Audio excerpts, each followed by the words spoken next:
আসসালামু আলাইকুম ওয়া রাহমাতুল্লাহি ওয়া বারাকাতুহু। Welcome to freelancer Iqbal YouTube channel.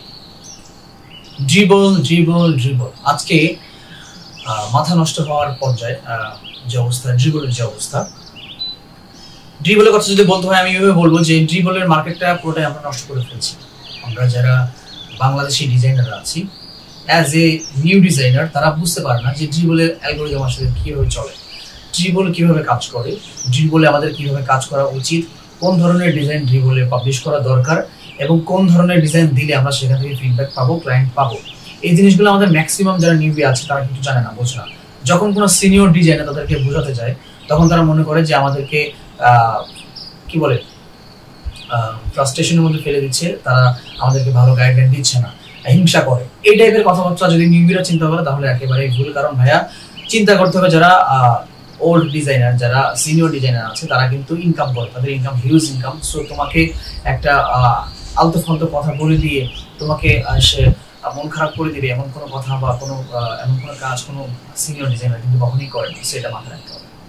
Number one যেটা করতে হবে সেটা বলি, বর্তমানে ড্রিবলে ঢুকলে দেখা যায় অনেক আনপ্রফেশনাল, অনেক নর্মাল ডিজাইনগুলো ড্রিবলে পপুলার।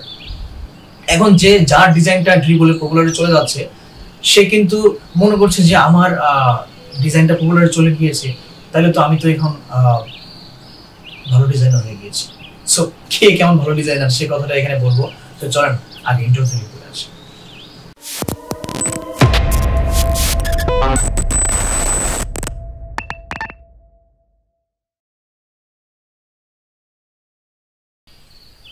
Welcome back.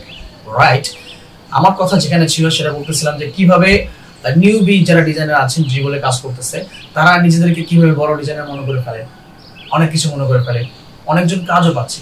তাই বলে এই কি যে আপনি সারা জীবন এই ডিজাইন দিয়ে কাজ পাবেন? নেভার।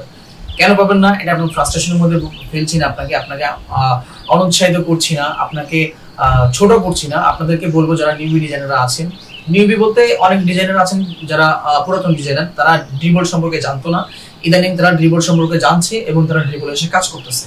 এটা কিন্তু নতুন ডিজাইনার না। আবার অনেকে আছে মিড লেভেলের ডিজাইনার যারা ডিজাইন ভালো করে কিন্তু ড্রিবল সম্পর্কে জানতো, অ্যাকাউন্ট করে রাখছে, তারা আবার ড্রিবল থেকে কাজ পাওয়া যায় এই কথাটা শুনে কিন্তু তারা আবার কামব্যাক করেছে ড্রিবলে। আবার অনেকে আছে, ম্যাক্সিমাম যে সংখ্যাটা বেশি সেটা হচ্ছে যে ড্রিবলে যেমন নিউবি তেমন ডিজাইনারও নিউবি, নতুন কাজ শিখেছে দেখে দেখে। কপি নিয়ে একটা ভিডিও করেছিলাম আমি, সেই ভিডিওটার কথা আমি যদি আবারও বলি এখন তাহলে সেটা এরকম। এটা ড্রিবল রিলেটেড, ড্রিবলের বাইরে না। আপনাদেরকে আবারও বলছি, ভিডিওটা মনোযোগ সহকারে শুনবেন, দেখবেন, তাহলে আপনারা অনেক কিছুই এখান থেকে ধারণা পাবেন, শিখতে পারবেন। আর যারা অলরেডি জানেন তারা তো অবশ্যই ভালো করছেন, জানেন, আগে থেকে জানেন। আপনাদেরকে অনেক ধন্যবাদ ভিডিওটা আবার রিপ্লে করার জন্য। আর যদি আপনার আর দেখতে বিরক্ত লাগে এখনই চলে যাবেন, কারণ আমি সবসময় বলি আমার ভিডিও শেষে সবসময় এক্সক্লুসিভ কিছু থাকে। ওকে, বেশি কথা বলবো না। সো ওই কপির বিষয়টা বলতেছিলাম। আমরা সবাই যারা সিনিয়র ডিজাইনার যারা আছে তারা সবসময় বলেছে ভালো ডিজাইনার হতে হলে আপনাকে ডিজাইন কপি করতে হবে। কি কপি করতে হবে? ডিজাইন কপি করতে হবে। কেমন কপি? আপনাকে মিনিমাম 200 ডিজাইন কপি করতে হবে। সেটা যদি আমি একজন ব্র্যান্ডিং ডিজাইনার বা লোগো ডিজাইনার হিসেবে যদি আমি বলি, তাহলে আমি বলবো যে আপনি যদি ভালো লোগো ডিজাইনার হতে চান তাহলে ডিজাইন কপি করেন। কিসের মাধ্যমে? টুলের মাধ্যমে। সেটা কিভাবে? আপনি একটা ডিজাইন দেখলেন, সাপোজ যেমন আমি আমার ডিসপ্লেতে এখন একটা ডিজাইন দেখাচ্ছি, আপনারা দেখতে পাবেন। ধরেন এই ডিজাইনটা আপনি দেখতে পাচ্ছেন। ওকে, এখন এই ডিজাইনটা দেখলেন, আপনি বলবেন যে এই লোগোটা কিভাবে বানিয়েছি। এই প্রশ্নটা কিন্তু আপনার আমার মনে আসবে না যারা কি বলে ওল্ড ডিজাইনার, যারা প্রো ডিজাইনার বা যারা মিড লেভেল ডিজাইনার। কিন্তু যারা নিউবি ডিজাইনার আছেন তারা কিন্তু চিন্তা করবে যে এই ডিজাইনটা এটা কিভাবে সম্ভব, এই শেপটা কিভাবে হলো। এই যে কোশ্চেনটা তার মধ্যে আসছে, ওই কোশ্চেনটাকে সে ওকে করার জন্য ওই ডিজাইনটাকে তাকে কপি করতে হবে। কপি বলতে হুবহু ওরকম করে বানাতে হবে। কিসের মাধ্যমে? অ্যাডোবি ইলাস্ট্রেটর যে আমরা টুল দিয়ে বানাই, টুলের কাজ করে বানাতে হবে। তাইলে যখন সে ওই লোগোটা বা ওই ডিজাইনটা বানাতে সক্ষম হবে, এবল হবে, যখন সে বানাতে পারবে তখন কিন্তু সে নিজেকে কনফিডেন্টলি বলতে পারবে যে না, আমি এরকম ডিজাইন কিন্তু আমি এখন নিজে বানাতে পারবো, কারণ এই শেপটা এরকম করে বানাতে হয়, আমি এটা শিখেছি। রাইট? এরকম টুলের মাধ্যমে শেপ কপি করে ডিজাইন কপি করা, এটা আমরা বলে থাকি। বাকি আমরা যারা এখন বর্তমান নিউবি যারা ডিজাইনাররা বিহ্যান্স বা ড্রিবলে বা ফাইবার আপওয়ার্কে কাজ করতেছে, তারা ম্যাক্সিমাম কপি বলতে বুঝে যে ডিজাইনটা আছে হুবহু ওই ডিজাইনটা করে পোর্টফোলিওতে আপলোড দিতে হবে, তারা এটা বোঝে এবং সেটা তারা করছে। যেমন ড্রিবলে আমার লোগো অনেক ভাইরা আছে যারা কনসেপ্ট কপি করছে, করে কি করতেছে হুবহু আমারটা আছে, আর ওটাকে আর পেছনে যে জায়গাটা আছে, শেপটা আছে, ওটা কেটে দিয়ে আর পি করে ফেলছে, পি হয়ে গেছে। আচ্ছা, পি তো হয়েছে, পিটা উল্টালে দিলে ডি হয়, ডি হয়ে গেছে। আচ্ছা, ডি উল্টা দিলে আবার এই সাইড দিলে বি হয়, রিফ্লেক্ট করলে বি হয়ে গেছে। এটা কি ক্রিয়েটিভিটি? এটাকে কি বলা হয় আপনারা বলেন? এটা করা যাবে না। আমি পয়েন্টে আসি, ডি বলে যারা বর্তমান এখন যারা ডিজাইন দিচ্ছে, ম্যাক্সিমাম ডিজাইন হচ্ছে যারা নিউবি তারা কপি ডিজাইন করছে, করে করে কালারফুল ডিজাইন দিচ্ছে, ডি বলে উপরে চলে যাচ্ছে। উপরে যাওয়ার পরে তারা দু একটা কাজ পাচ্ছে, অনেক কাজ পাচ্ছে না, ভিউ হচ্ছে। প্রশ্ন হচ্ছে ভাই আমার তো ড্রিবল অনেক ভিউ হচ্ছে, কেন আমি কাজ পাচ্ছি না? এই প্রশ্নটা আমার রিসেন্ট যে ভিডিওটা আপলোড করেছি আমি ক্লিয়ার পোর্টফোলিও নিয়ে, ওই পোর্টফোলিওর কমেন্টে আপনারা দেখবেন একজন করেছে, ভাইয়া আমি তো ডিজাইন করছি অনেক ভালো, কিন্তু আমার ডিজাইন যে সবগুলো যাচ্ছে, অনেক ভিউ হচ্ছে, কিন্তু আমি কোনো কাজ পাচ্ছি না। এই প্রশ্নের অ্যান্সারটা হচ্ছে এটা, আপনি ভিউ পেতে পারেন, ড্রিবলের অ্যালগরিদম বুঝতে হবে।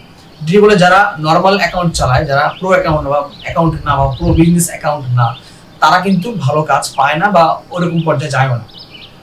এখন ড্রিবল আপনাকে বারবার অ্যাড দিবে, মেসেজ করবে যে তোমরা ড্রিবলের প্রো সাবস্ক্রিপশনটা কেনো অথবা প্রো বিজনেসটা কেনো, তাহলে তোমার র্যাঙ্ক বাড়বে, কাজ বাড়বে, তুমি একসাথে অনেকগুলো শট দিতে পারবা, কিভাবে কাজটা করো সেই প্রসেসিংটা দেখাতে পারবা।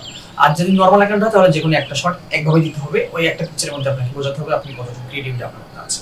ঠিক আছে, এই হচ্ছে মূল কথা। এখন যখন প্রত্যেকটা ডিজাইনার কাজ পাওয়ার জন্য, ভিউ পাওয়ার জন্য সাবস্ক্রিপশন কিনে বছরে $60 করে প্রয়োজনীয় এবং $180 করে বছরে প্রো টিম মেম্বারদের জন্য করার পরে ড্রিবল ওদেরকে 6 মাস পর্যন্ত অনেক র্যাঙ্কে রাখে। এই 6 মাস কিন্তু তারা ইনকাম করতেছে বা সাবস্ক্রিপশন কিনতেছে। এই 6 মাস যাওয়ার পরে ওরা যারা একবার সাবস্ক্রিপশন কিনে ফেলছে, ওরা কিন্তু ওই আশা থাকে যে আমি কিন্তু কাজ পাবো, আমার ভিউ হবে। এর মধ্যে আবার ড্রিবল নিউবিদেরকে প্রমোশন করে, যারা নিউবি আসে ড্রিবলে ওদের কাছে আবার সেম মেসেজটা পড়ে। এরকম করে করে ড্রিবলের বিজনেস চলে, ড্রিবলের কমিউনিটি বড় হচ্ছে, ড্রিবলের ওয়েবসাইটটা অনেক বিস্তর ছড়িয়ে যাচ্ছে। আমরা যারা বোকা নিউবি যারা আছে, ভালো কাজ না করে এরকম উল্টাপাল্টা ডিজাইন করে ভিউ পাচ্ছি এবং আশা থেকে কাজ পাওয়ার কখনই হবে। কোয়ালিটি ডিজাইন করেন, ডিজাইনে মিনিং রাখেন, আপনি অবশ্যই কাজ পাবেন, বিকল্প নেই। বাংলাদেশে লোগো ডিজাইন করে কোটিপতি হয়ে গিয়েছে মানুষ তো এক দুজন না ভাই, অনেক। সো আপনি কেন পাবেন? আপনাকে আমি উৎসাহিত করছি এজন্য, আপনি ভালো কাজ করলে শুধু আমার একার প্রাউড ফিল হবে না, বাংলাদেশের প্রাউড ফিল হবে যে আপনি বাংলাদেশ থেকে আপনি লিডিং পর্যায়ে আছেন। আর যখন আপনি এটা উল্টাপাল্টা ডিজাইন করবেন বা খারাপ ডিজাইন করবেন, বাংলাদেশটাকে রিভিশন করতে গিয়ে আপনি বাংলাদেশকে বদনাম করে ফেলবেন। যেটা ফাইবারে করা হয়েছে, এটা আপওয়ার্কে করা হয়েছে, বাংলায় বিট করে। আমি এখন অনেক কাজ পাচ্ছি না, আপনি দুটা কাজ দেন, এভাবে বিট করা দেখেছি আমি ফাইবারে, বাংলাদেশি ছেলেরা। তাহলে এটা বদনামটা কাদের হচ্ছে, সেই জিনিসটাকে খেয়াল রাখা দরকার। আমরা এই জিনিসটাকে যদি মাথায় রাখি তাহলে আমরা অবশ্যই ভালো করবো। ড্রিবল সম্পর্কে আবার একটা কথা বলি, ড্রিবল যারা প্রো মেম্বার, আমি কিছু ইনফরমেশন দিচ্ছি, সেটা হচ্ছে ড্রিবলে যারা প্রো সাবস্ক্রিপশন নিয়েছেন তারা একসাথে 8টা পিকচার পর্যন্ত আপলোড দিতে পারবেন, সেখানে আপনার বিস্তার সবকিছু দিতে পারবেন, ডেসক্রিপশন দিবেন। আরেকটা কথা ইদানিং ইনফরমেশন দেওয়ার কথা, সেটা হচ্ছে আপনার ড্রিবল যারা চালাচ্ছেন তারা ড্রিবলে আপনাদের ওয়েবসাইট লিঙ্ক এবং আপনাদের ইমেল দিতে পারবেন না। এদের দেয়া ড্রিবল কমিউনিটি থেকে তারা কিন্তু নিষেধ করে দিয়েছে, দিলে কিন্তু যে কোনো সময় আইডি চলে যাবে। বেশি কমেন্ট করবেন না, বেশি লাইক করবেন না, সর্বোচ্চ 5 থেকে 6টা করে লাইক কমেন্ট করতে পারেন বা লাভ দিতে পারেন। এর বেশি যদি করেন তাহলে কিন্তু আপনাকে ড্রিবল 3-4 দিনের জন্য কিন্তু অ্যাকাউন্ট সাসপেন্ড করে দিবে, এরপরে ওয়ার্নিং দিবে। যদি আপনি আবার এই জিনিসটা করেন, অ্যাকাউন্টটা ডিসেবল হয়ে যাবে। এই জিনিসটা মাথায় রাখবেন। নম্বর 3, অনেকে বলে যে ভাইয়া প্রো বিজনেস অ্যাকাউন্ট নিলে সুবিধা কি? আসলে সুবিধা সব জায়গায় আছে, প্রোতেও আছে, প্রো বিজনেসেও আছে। আপনি যদি সেভাবে এটাকে অ্যাপ্লাই করতে পারেন, তাহলে এক্সপ্রেস করতে পারেন, তাহলে আপনি ভালো কিছু করতে পারবেন। আজকে ছিল ড্রিবল নিয়ে ইনফরমেশন একটি ভিডিও, খুব ইম্পর্টেন্ট, ড্রিবল ইম্পর্টেন্ট নোটিশ এটা। এবং আজকে এই ভিডিওটা যারা দেখেছেন, আমি ভিডিও থাম্বনেলে লিখে দিয়েছি যে একটা গিফট আছে। সো এই ভিডিওর ডেসক্রিপশনে একটা ড্রাইভ লিঙ্ক দেওয়া আছে, ওটা হচ্ছে আপনাদের জন্য গিফট। সেটা কি? যারা লোগো ডিজাইনার আছেন, যারা লোগো ডিজাইন করেন, ওদের জন্য আমি একটা বিজনেস কার্ড প্রিমিয়াম এবং একটা প্রিমিয়াম লোগো মকআপ, এই দুটো জিনিস আপনাদের জন্য রাখছি। আপনারা যারা ভিডিওটা দেখবেন অবশ্যই লাইক দিবেন, ভালো লাগলে অবশ্যই শেয়ার করবেন এবং এই রিসোর্সটা আপনারা এই লিঙ্কে ক্লিক করে আপনারা নিয়ে নেবেন ইনশাআল্লাহ। দেখা হবে নেক্সট ভিডিওতে। আসসালামু আলাইকুম ওয়া রাহমাতুল্লাহি ওয়া বারাকাতুহু।